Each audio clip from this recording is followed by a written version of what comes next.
Fragments of Silicon. The game stops here.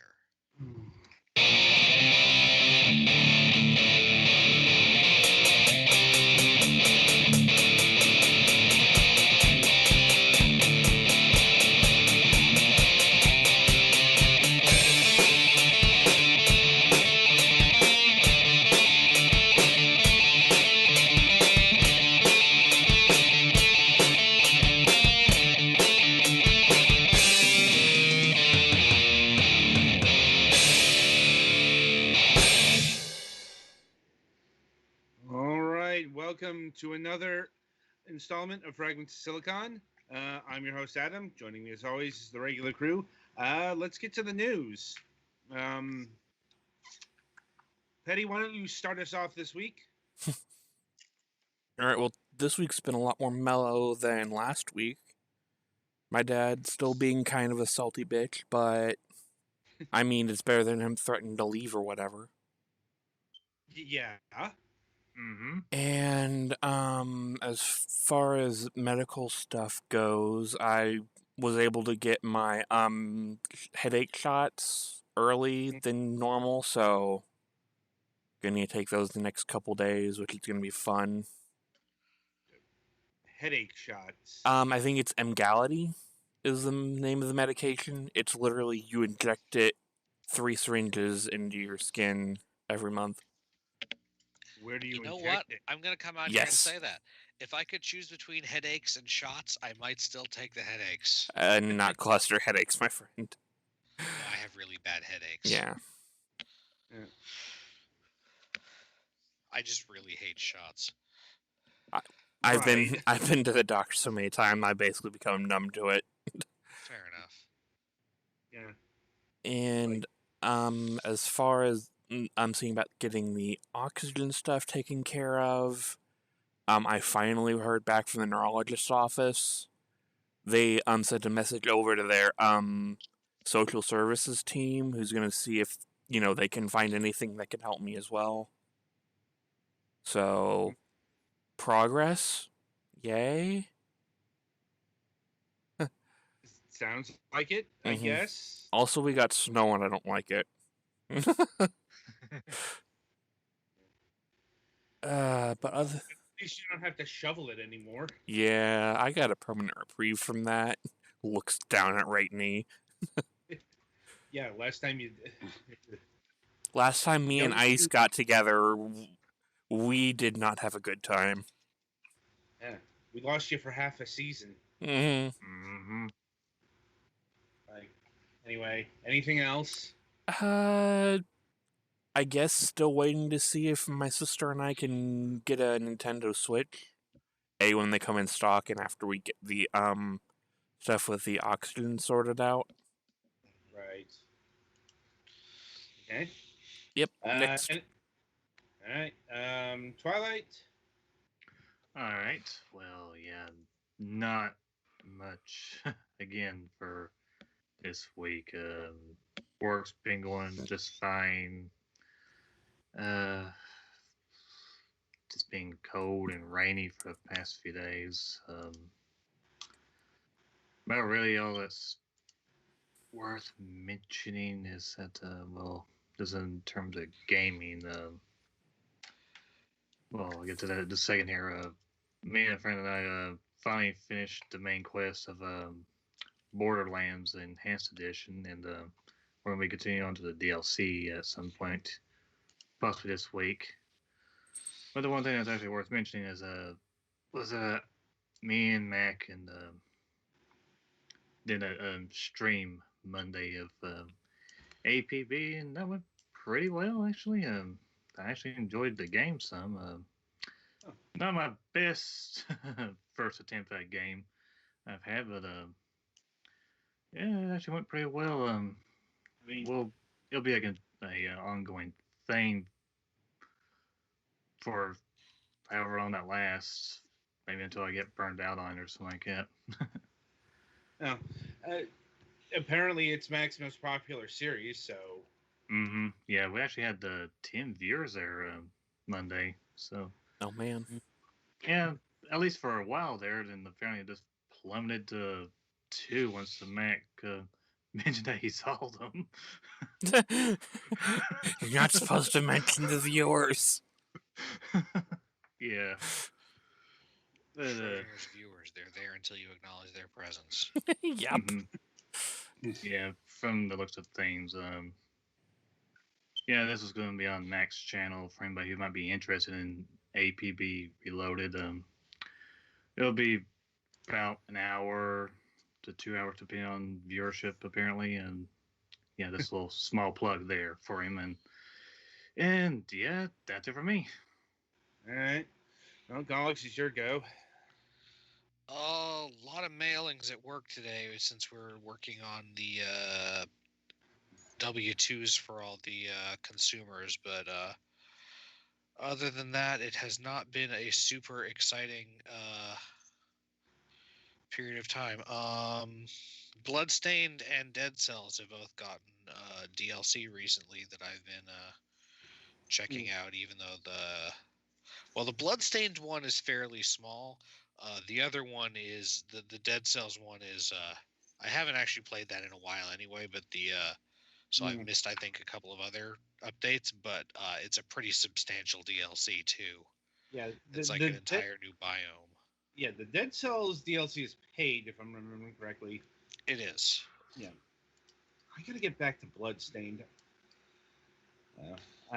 Still a good game. I'm even playing it on the Switch, and it's still a good game, even though it has performance issues. I mean, didn't that patch fix some of it?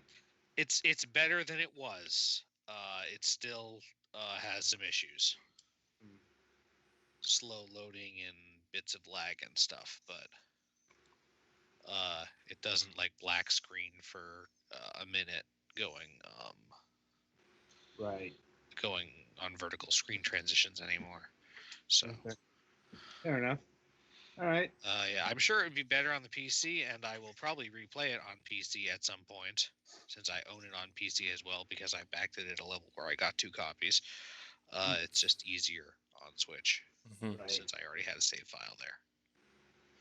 All right. Anything else? I can't think of anything in particular. All right. I guess that means Had a weird thing with my medical bills for a doctor's appointment, but I think I know what that is, and I don't want to just be bitching at you for probably something that doesn't even matter. Sounds good to me.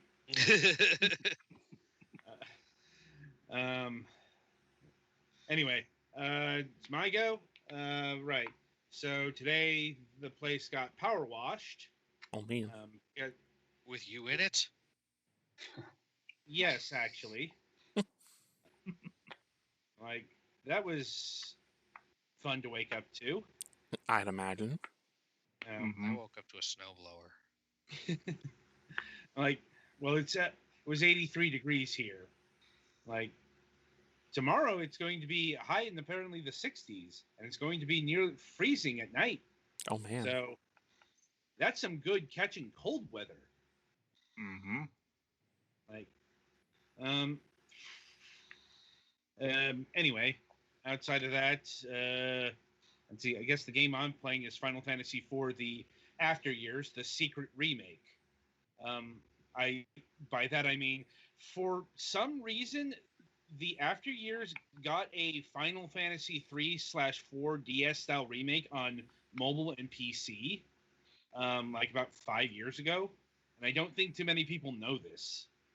Like, it might have to do with the fact that it's Final Fantasy IV: The After Years, which is a great idea, but implementation has some issues. I'm finding that. I mean, the PC version has a lot of the same problems that Final Fantasy 3 and 4 did. Like, I think they might be endemic to the engine. Well, some of it is the way that it's episodic, and that there's just some fairly inexplicable you gotta grind for thing, or else you'll never be able to get it, and also does not have much in the way of original ideas because of the obvious reason of it's Final Fantasy IV again. Yeah, like, oh boy, does this recycle? Like,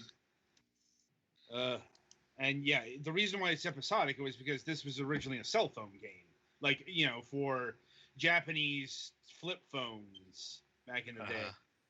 Yeah.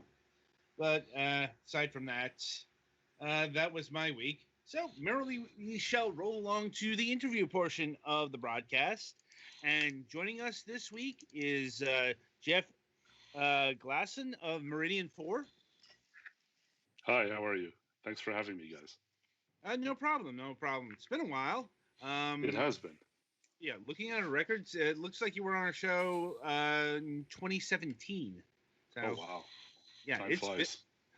Yes, it does. I mean, and it's not that unusual to have such a break between guests, but I mean, you're here, and we're here to talk about your latest release, The Wizard and the Slug, which is a title, and I would definitely say it is accurate to a point.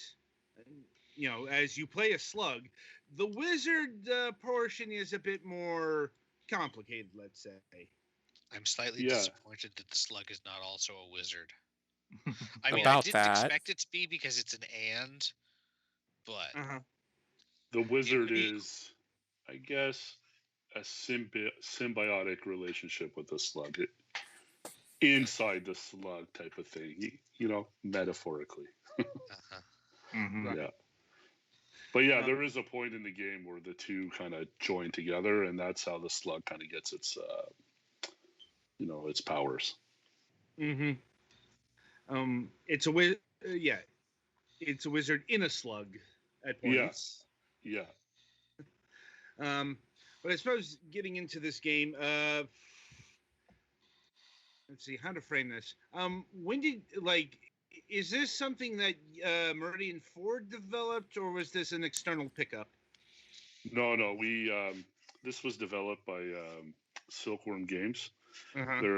He's a solo. His name's Robin. He's a solo developer out of Sweden. He reached out to Meridian4. I guess back in late summer of last year, asking about publishing. And the game, I played it. One thing that struck me right off the bat was that retro style, and the writing. It's just a very well written, very nice humor, very witty, and kind of fell in love with it. So we signed a deal and we published it in November. But no, this was made by Robin, Silkworm Games. He did this all himself, which is I'm always impressed. I've been in this industry for quite some time, and every time I hear about a solo dev that the scope of this game, it still floors me. Right, we've certainly had our share of solo devs on the program at various scales. Like one of them developed an entire 3D RPG. It's incredible with people when they put their minds to it, what they can do. Right, and from the sound of things, this took about 3 years to develop, if I'm calculating the math correctly. Actually, it.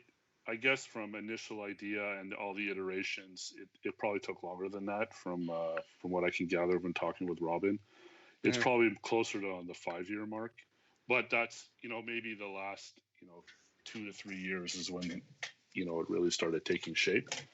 Right. But in terms of the initial genesis of the idea, it goes back to about 5 years. Yeah. And did you have any input on the development of the game? Did you suggest anything to Silkworm, or was it just typical? He did his own thing. No, by the time he came to us with his game, it was, aside from, some polishing elements and obviously some bugs here and there, and some minor suggestions, the game was, essentially finished. He was just looking for some marketing and some publishing help, and some help with Steam. So that's where we came in. But the game was essentially a finished product, but I guess in an unpolished state. Fair enough. So Right. feature wise, all that it was pretty much done.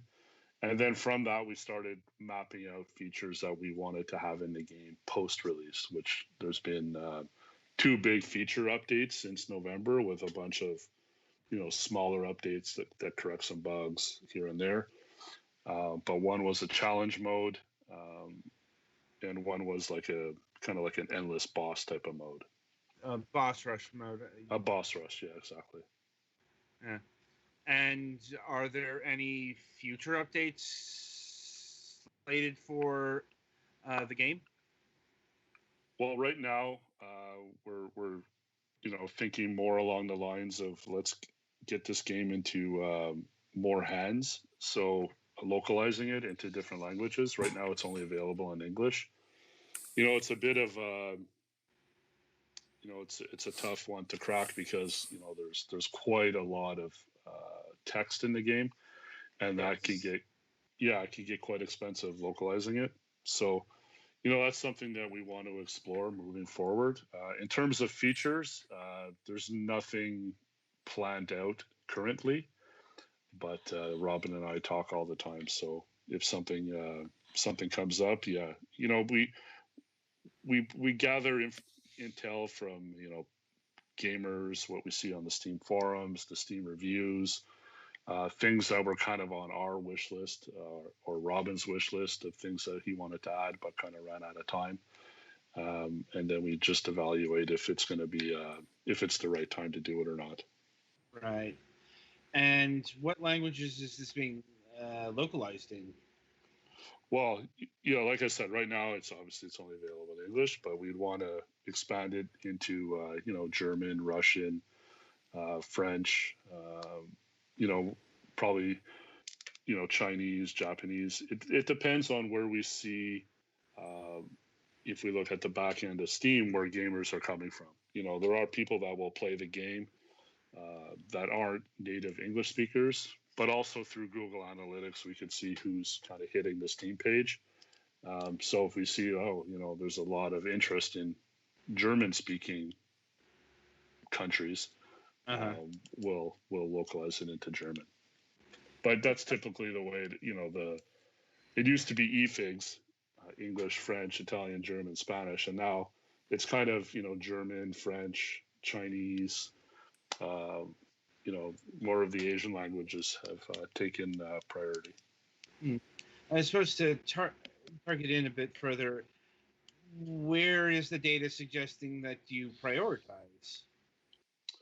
We use two ways. One is Steam provides analytics, so we can look in and see, who's buying the game. So even, in terms of where they are located in the world.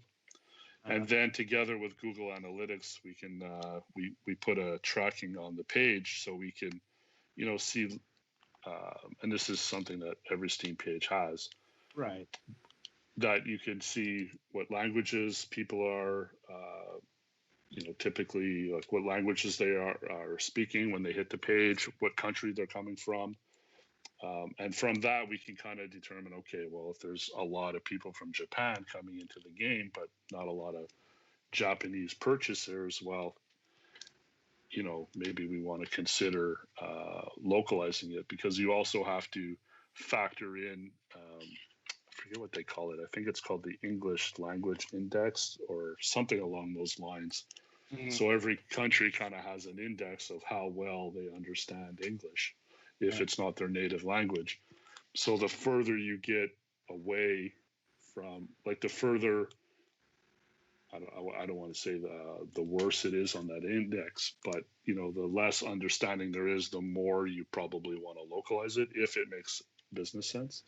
Right. Because someone in Germany probably, because it's high English index, they probably understand what they're reading. Right. And how long do you wait to see on those kind of analytics? Well, I mean, ideally, you kind of want to hit the ground running from the time the game releases. But there's a whole bunch of factors that have to play into that. One, it's how many words are in the game, because there's a cost to it. How easy it is for the developer to pull the text out of the game, because sometimes text is baked onto art, and that's a lot more difficult to localize. Right. So there's a lot of factors that go into it. I would say the ideal scenario is you're gathering your data before, and you're releasing day on day all the languages that you possibly can. But for the Wizard and the Slug, there was some other circumstances that we need to wait. Right. Because if it's not been conveyed before, this is a surprisingly story-heavy platform game. Like it is, yeah. Because especially for this isn't a Metroidvania style platformer either. This is a you go left to right. That's not to say that's all you do. There are things to do. There are secrets and so on and so forth. But this is very much a straightforward platforming experience. Yeah. So having this much story in it is perhaps a surprise to a lot of people. Yeah, and I think if we look at the Steam page, we can see all the reviews that are there, and they're all positive. There's not one negative review. There's unfortunately not a ton of reviews, but all the ones that are there are all positive. I think there's, if I check, there's 29 right now, and the vast majority of them are commenting on the storyline of the game, which I think is one of the big selling features of the game. Yeah, and that's why it's pretty much front and center. It's a story-rich action 2D platformer. Right. The way I like to look at it is if Adventure Time made a 2D action platformer, it would be this. I'm trying to think if they actually made one of those. I know they made. Yeah, okay. I haven't seen the platformer. I've seen other games, but not this type of style. Right, and it's also got a fairly unique art style. Like, you say it's a retro style platformer. Like, I gotta admit, I couldn't place where in the retro cavalcade this would fit. Well, I say retro. I'm just it's just my maybe it's my age speaking. It's like that. Right. Jump around platformer type of Mario type of thing. But yeah, right. I wouldn't classify it. Like I wouldn't use a tag retro to classify the game as. Right. Because that's actually important. Just the gameplay is old school style. Yeah, I guess that's more of what I meant. Yeah. Yeah, because retro does have a specific connotation, especially with platformers. We have certainly played our share of actual inspired by various 8 and 16-bit platforms style platform games. So, but that isn't a bad thing at all. In fact, it's fairly refreshing that this game has a pretty unique style, especially for a platform game. Yeah, no, that's one of the things that drew my eye right away, because when I get pitched games, the first thing I'll do is I'll watch a video. Typically when the games come across my desk, it's a bit about the game, some screenshots, a video, and maybe a PDF to go along, what exactly they're looking for. Mm-hmm. I go right to the video because it has to capture. I have to see something in the game, and I saw it immediately with this one. The look of it, the style, and then once I started playing it, I'm like, oh, I get the humor as well. It was really cool. Yeah, it's got a interesting sense of humor. Very modern, I think, is the best way to put it. Yeah, I would say modern and sassy. Yeah. Yeah. going to be interesting to see how well that goes through the ages. Like, see if it remains so in about like 5 years. I mean, that's one of the dangers of humor; it can age. Yeah, and that's the other danger with in this case localizing it as well is how do you get that humor across in a different language? No doubt. Well, how are you planning on handling the translation process, or are you handling the translation process at all?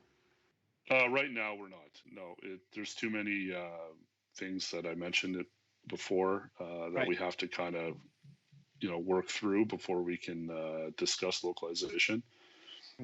So no, it's not something that is. I can tell you it's coming out next week with this language or next month. It's not even scheduled yet. Fair enough. But in um, going in other directions, uh, is this game only on Windows, or does it have builds for Mac and Linux yet? Right now, it's only Windows. I'm discussing with Robin how we can bring this to other platforms. Mm-hmm. There's challenges with that as well, being a solo dev, and I believe this game, it was Game Maker. The engine was Game Maker, so yeah, it could go to other platforms, but if we're bringing it to mobile, that's a whole different animal, and I'm not a big what's the word? Not believer, but I'm not a big fan of free to play games. Mm. So this game being a $10 US game, how do you compete with that on mobile? Like, I don't want to undersell the Steam customer as well. So mobile isn't Yeah, usually with a game like this, it's selling the first, in this case, act, because I'm not exactly sure how many acts. I got up to Act 3 today, but you take Act 1, you sell that for $1, and then you take Act 2, Act 3, what have you, and you sell that for more. Like, yeah, there's you can also give away Act 1, Act 2 as it's free, so you can have that free label and do in-app purchases inside the game. Yeah, there's different ways to do it for sure. It's just our specialty isn't mobile, so it's something I'm discussing with Robin, but again, there's nothing scheduled right now. Do you publish on consoles? No, not yet. Mm. Yeah, because this would be nice on the Switch for sure. Yeah, that's what I'm thinking. Like, I could see this game really taking off on the Switch, because it looks like the kind of game that would do that. Yeah. Let me see here. So you've talked about what excited you about the game. Did you have any trepidations? Like, were you concerned about, say, the pacing? Because, this is a very story-heavy game, and it's all text. There's no voice work or anything like that. Were you worried that players might get bored going through all the story and, not getting to the platform? No, not so much that. It was more, our one, Steam is a global platform, so having the game only in English concerned me. Also, it being a platformer game, which is probably one of the more difficult genres on Steam because there are so many platformer games on Steam. Right. How it would compete with in that space. But at the end of the day, I still, talking with Robin quite extensively and playing the game extensively, I saw something there that, this game needed to see the light of day. It clearly has done that. Yeah. On the PC side of things, have you looked into bringing this game to other storefronts like GOG or the Epic Games Store? Yeah, I approached both of them, and I'm waiting to hear back. Epic Game is kind of like the early days of Steam. They're very curated. So I have heard. So they're not, and GOG is maybe not as much, but still curated. So, and obviously coming out on Steam first, they're intelligent people. They can see what's going on Steam, and they'll know if that's something that they want on their platform. But hey, we're always trying. But right now, it's only available on Steam. Mm-hmm. I'm like, it's like, I get where they're coming from, but this is ultimately why I'm not the biggest fan of their gated community ideas, because the curated store has will not let certain games in. And that's just the way of it. Well, back in the day, Steam was doing the same thing. Oh yeah. I developers who complained about that pretty regularly. Like, I'm like, but eventually those complaints got so much that Steam changed its policies. Like, and now everyone complains it's too far in the other direction. Like, well, I mean, I don't think it's going to take very long into 2021 where we're going to see 50,000 games on Steam. Probably not. I'm like, so, but we're pretty close already. There's just certain, there's certain disadvantage to being an open marketplace. See also iOS, Android. Even the console stores are pretty big these days. Maybe not as big as Steam, but certainly a lot more than, say, the Epic Game Store. But, well, especially at this time, with everyone, with the pandemic going around, right. All these digital stores have taken off. Yeah. Now, shifting a bit away from the Wizard and the Slug, what else do you have waiting in the wings, if anything? Right now, I mean, we haven't signed anything new. I'm kind of taking a different approach. I've started, more of I started a YouTube channel where I'm helping out. I'm giving advice about Steam, games, etc. Little tips and tricks. I'm helping devs out, through email, Twitter, Discord. It's always something that's interested me, how to work in a more scalable fashion where I could help out more devs, as opposed to, because publishing a game, it takes, unless you're a big team, obviously, it takes up X amount of your time, months of your time, potentially. So I'm trying this, something new on this side. So as of yet, nothing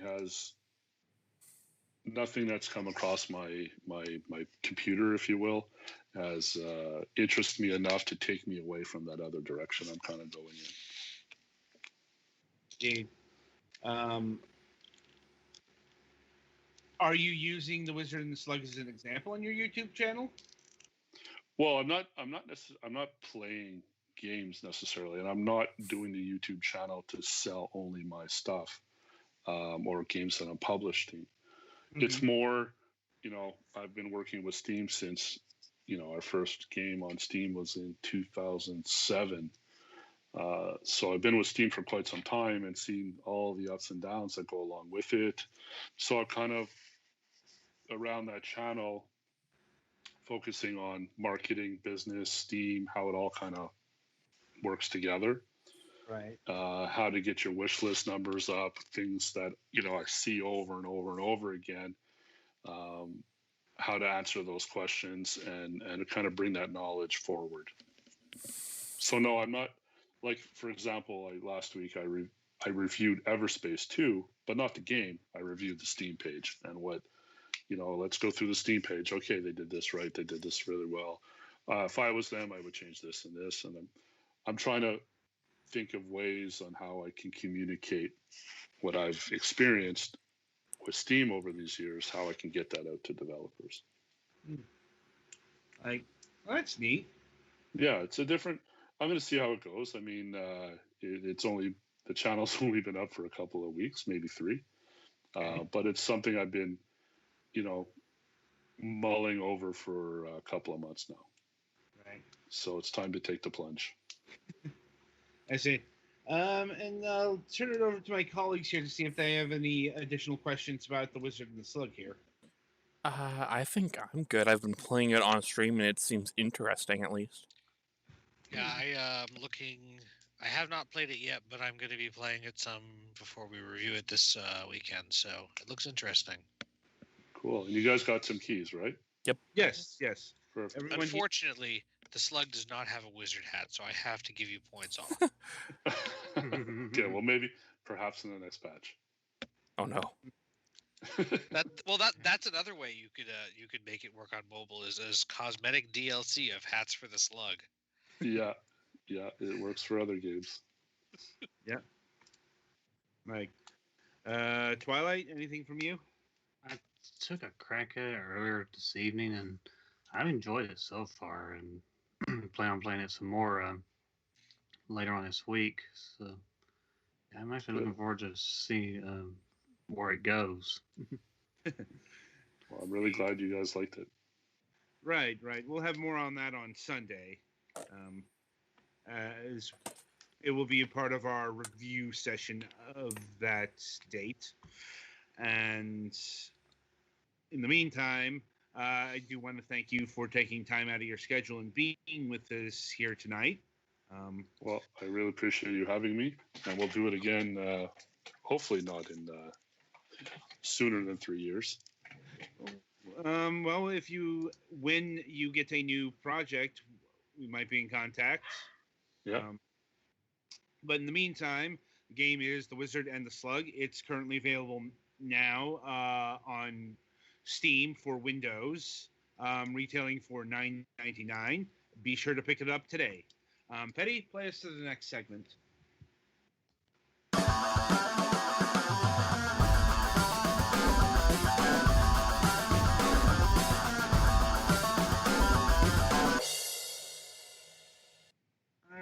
Welcome to the topic of discussion. I suppose it would behoove us to talk about the GameStop situation, but that's actually not about games. So we'll save it for the other show. Like, I just felt like mentioning it in the beginning thing. No, I know. I'm just saying, like, even though it's about GameStop, it's less about what their business and, well, it's the stock market. And that's probably more Kevin's forte anyway. It is the official position of this show that all money is actually fictional, and unfortunately, we have to pretend it isn't. Money is real, yet isn't real. It's a weird thing. It's what we call abstract. Yeah, it's not abstract either. Mm. We quantify money pretty fucking thoroughly. Plus, there's a difference between like money and wealth, but once again, we don't have time to get into this, and this is off topic. I'm joking. I don't get to decide what the official position of the show is anyway. Actually, this week we're talking about Vicarious Visions, because if you missed the news, Vicarious Visions has gotten a switchover. And if you're not familiar with who Vicarious Visions is, very shortly and recently, they're the developers behind the Crash Bandicoot Insane trilogy and Tony Hawk's Pro Skater 1 and 2. That game just coming out a few months ago. And they've been passed over to Blizzard, and they're going to be helping them out from now on. This isn't just a temporary arrangement. No, they are now part of Blizzard. They are a Blizzard studio. Their management is part of Blizzard management.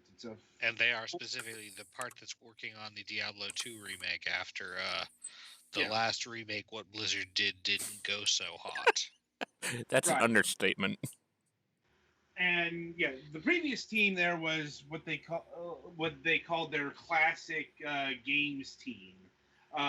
They were the ones who not only developed Warcraft 3 Reforged, which according to them was the fault of Blizzard, and I can buy that because apparently one of the big reasons why Reforged sucked so much is they didn't have time to work on it.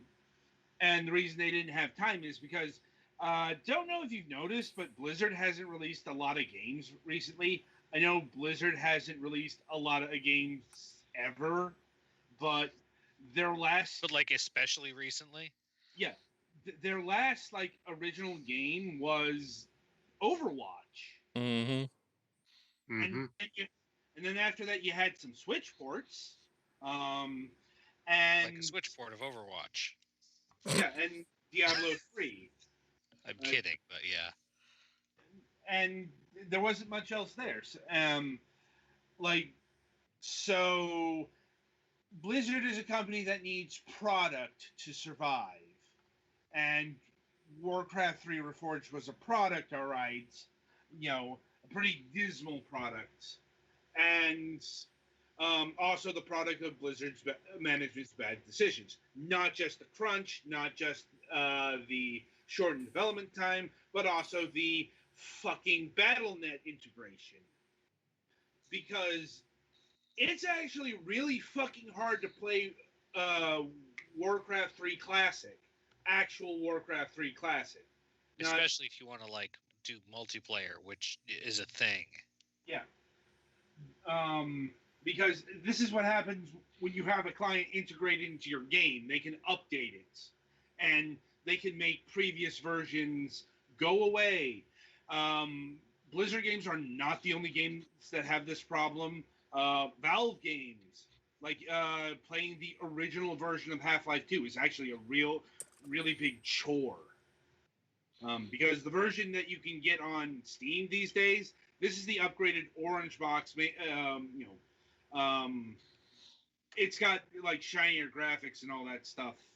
But anyway, so this other team was reportedly working on Diablo 2 the remake, and they got shit canned for unknown reasons at this point in time. It might have been a directional issue. I think that in the report, the team wanted to stick close to Diablo 2, and apparently Blizzard management wanted to take liberties, which is concerning. But whatever the case with this version of Diablo 2, the remake, it's done, it's gone, it's buried, and the team has been disbanded into the Four Winds. Don't know how many of these people are still left with Blizzard. Blizzard has actually been undergoing a brain drain. A lot of people have actually left, form a couple of new developers. And that actually leads into why Vicarious Visions was selected. We don't know why specifically Vicarious Visions was selected over, say, Beanox or Toys for Bob, Raven, High Moon Studios, Sledgehammer Games, what have you. But if I had to guess, it's probably their work on the remake stuff, given what they've been assigned to do. Unofficially, we haven't actually gotten confirmation from actual Blizzard, Activision, what have you, PR spokespeople about what Vicarious Vision is going to be doing outside of support, quote unquote, if I'm remembering correctly, supporting ongoing and current Blizzard initiatives, which is about as corporate jargony as you can get. Mm-hmm. Without and specifically, it's corporate jargon for doing stuff. without Yeah. using synergy. Yeah. And the initial thought was that they were being assigned to help out with Overwatch 2.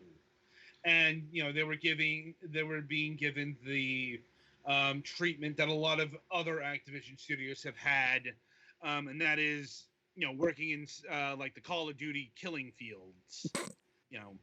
Like Raven Software is a good example. They, the last original game they made was Singularity, and that was about over 10 years ago. But here's the thing, like Vicarious Visions has that kind of work to their credit. Vicarious Visions wasn't ever a game that really stretched original IP when they got acquired. Like their early days is filled with this because they were an independent company and all that stuff. But, Vicarious Visions history under Activision is doing either remake work, porting work, support work, like not necessarily like I think they did some of that on Destiny. They did that with Skylanders, so on and so forth. So, original IP work was never in the cards. It's never in the cards for Activision Studios. Like, and a lot of people are actually pissed that this transpired.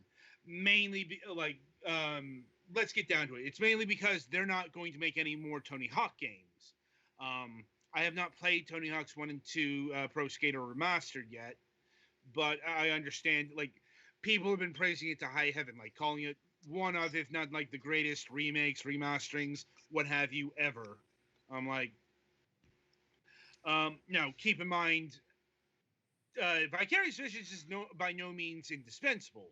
You just take a look at their not quite sister studio, Toys for Bob, because Toys for Bob's latest project was Crash Bandicoot 4. And if you remember, Vicarious Visions revived the series. And, Toys for Bob can fill in this space. No problem, I think. If not them, Beanox. Beanox has always been a bit more iffy in terms of development and talent and all that than either those studios. But my point is, Tony Hawk's Pro Skater 3 or Pro Skater 3 or 4 remastered, there are other capable hands to handle that particular franchise. In terms of Vicarious Visions, this is an upgrade. This is a promotion. Because, I know, Blizzard has had its problems, but we're still talking about working on Diablo, one of the most beloved and acclaimed series of all time.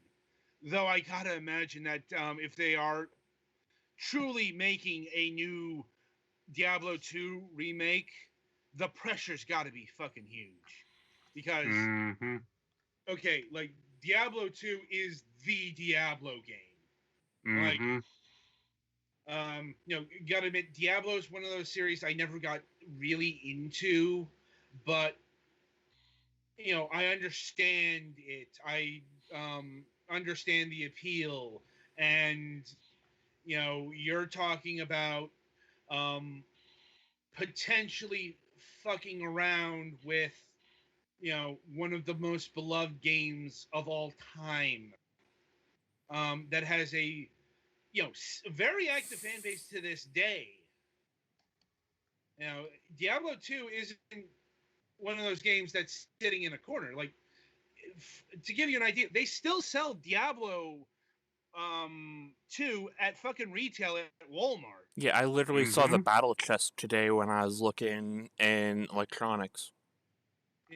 So this thing is still a steady enough seller to warrant that kind of distribution.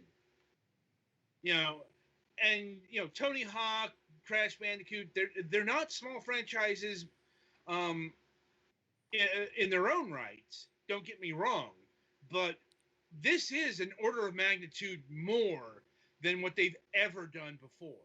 Mm-hmm. And especially if Blizzard is wanting changes, that is going to be a hard sell. Yeah. Once again, that might be, and it'd be interesting if, because Vicarious Visions, was known for not taking liberties with the source material for the most part.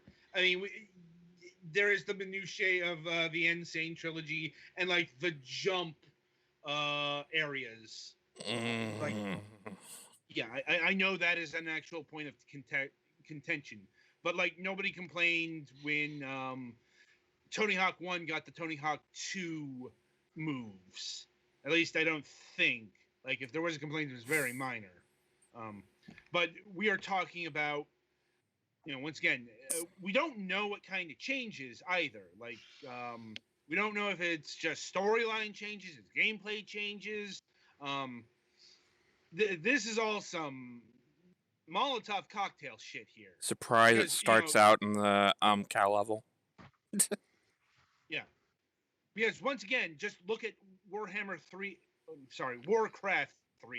Reforged, and the warranted debacle over this. It's gonna be that, but even more. And yeah, I would not, I would like for that to not happen. Because I'll be honest, like I am so done with a lot of gamer rage these days. Yeah. Mm-hmm.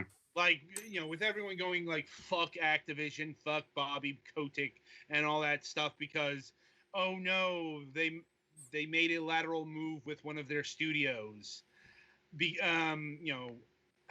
No, I can't. It's okay to be mad at these people, but like, just because they're bad people doesn't mean that everything they do is objectively bad. Right. Let us clarify things. Nobody has gotten fired. Nobody has gotten laid off. No identity has been stripped or anything like that. Like,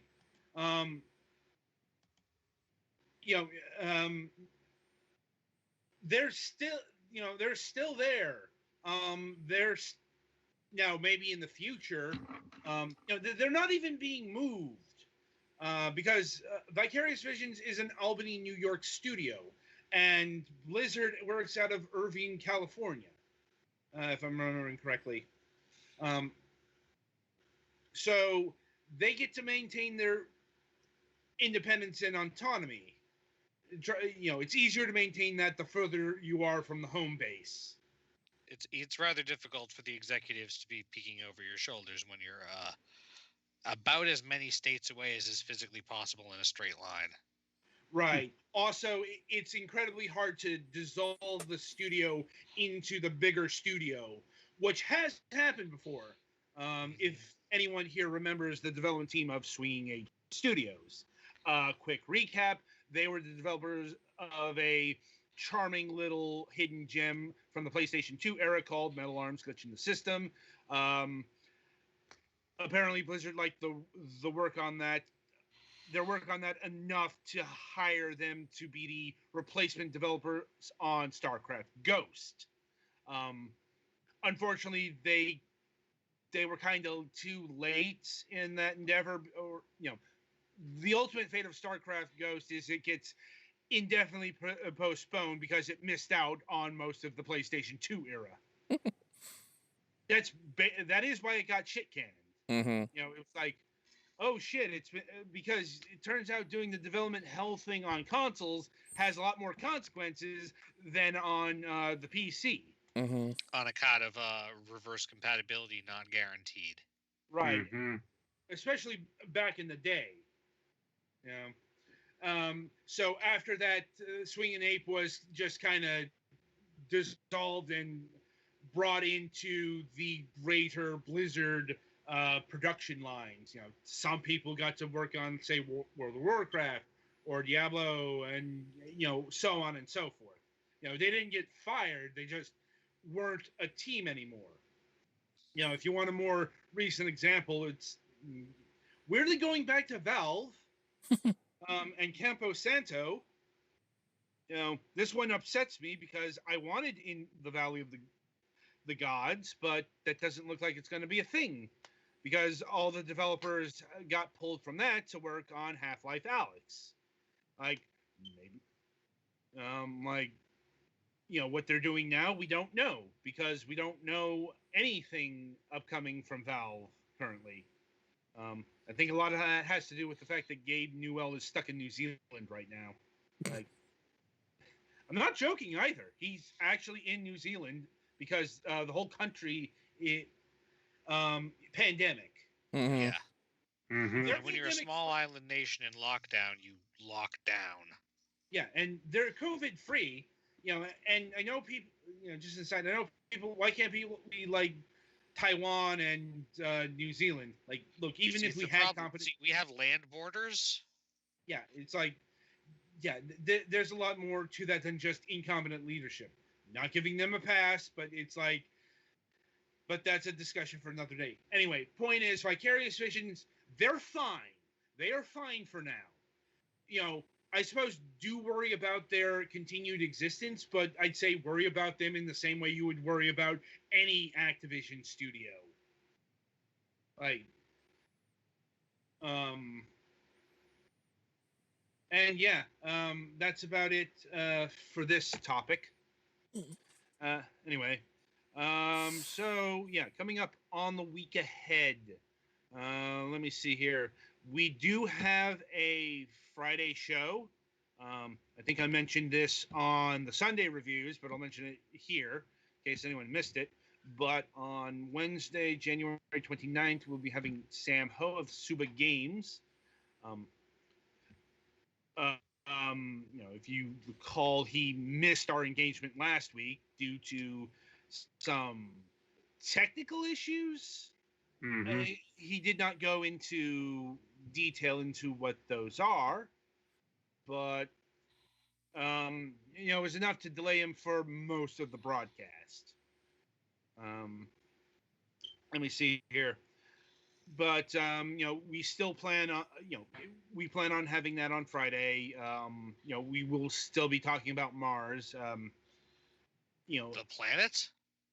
It's an abbreviation. It's actually an abbreviation that I don't remember what is standing for at this moment in time. Anyway, on the Sunday reviews, we will be reviewing The Wizard and the Slug, the game we just showcased here. A story-based 2D action platformer. Comeback Chapter 1, that's your game, Twilight. I believe that's a adventure game? A point-and-click adventure game, and a short one, too. Mm. Well, it's the first chapter, so yeah. Yeah. I mean, and I think the next chapter is supposed to come out this year, if I'm remembering correctly. Like, granted, it's been a while since I heard anything about that. Let's see, Spirit Arena, Petty, that's yours. Like, and Kingdom Tales, that is for the Nintendo Switch. God, it's. I want to say it's a strategy game. I have not yet booted that one up because I just got the code for it a few days ago. Right, and I did find it on Steam. Petty, I gifted you a copy of that.